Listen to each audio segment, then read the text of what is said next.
Hanuman junction రావడం జరిగింది. నేను జంక్షన్ ఆంజనేయ స్వామి సన్నిధిలో హనుమాన్ జంక్షన్ లో ఉండగా నా మీద నమ్మకంతో తెలుగుదేశం పార్టీ అధ్యక్షులు నారా చంద్రబాబు నాయుడు గారు, లోకేష్ బాబు, అలాగే పవన్ కళ్యాణ్ గారు జనసేన తెలుగుదేశం పార్టీ ఉమ్మడి అభ్యర్థిగా నన్ను ప్రకటించేందుకు ధన్యవాదాలు తెలియజేస్తున్నా. ఎట్టి పరిస్థితుల్లో గన్నవరం సీటు భువనేశ్వర్ గారికి కానుక ఇస్తా.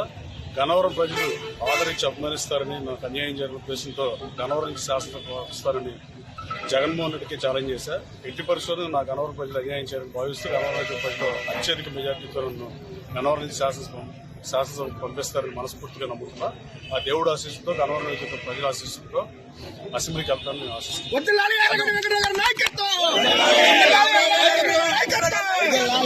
హనుమాన్ జంక్షన్ రావడం జరిగింది. నేను జంక్షన్ ఆంజనేయ స్వామి సన్నిధిలో హనుమాన్ జంక్షన్ లో ఉండగా నా మీద నమ్మకంతో తెలుగుదేశం పార్టీ అధ్యక్షులు నారా చంద్రబాబు నాయుడు గారు, లోకేష్ బాబు, అలాగే పవన్ కళ్యాణ్ గారు జనసేన తెలుగుదేశం పార్టీ ఉమ్మడి అభ్యర్థిగా నన్ను ప్రకటించేందుకు ధన్యవాదాలు తెలియజేస్తున్నా. ఎట్టి పరిస్థితుల్లో గన్నవరం సీటు భువనేశ్వర్ గారికి కానుక ఇస్తా. గన్నవరం ప్రజలు ఆదరించి అభిమానిస్తారని, నాకు అన్యాయం జరిగిన ఉద్దేశంతో గన్నవరం నుంచి శాసనసభ వస్తారని జగన్మోహన్ రెడ్డికి ఛాలెంజ్ చేశా. ఎట్టి పరిస్థితుల్లో నా గన్నవరం ప్రజలు అన్యాయం చేయాలని భావిస్తూ గన్నవరం ప్రజలు అత్యధిక మెజార్టీతో నన్ను గన్నవరం నుంచి శాసనసభ పంపిస్తారని మనస్ఫూర్తిగా నమ్ముతున్నా. ఆ దేవుడు ఆశీస్సుతో, గన్నవరం నుంచి ప్రజల ఆశీస్సుతో అసెంబ్లీకి వెళ్తానని నేను ఆశిస్తున్నాను.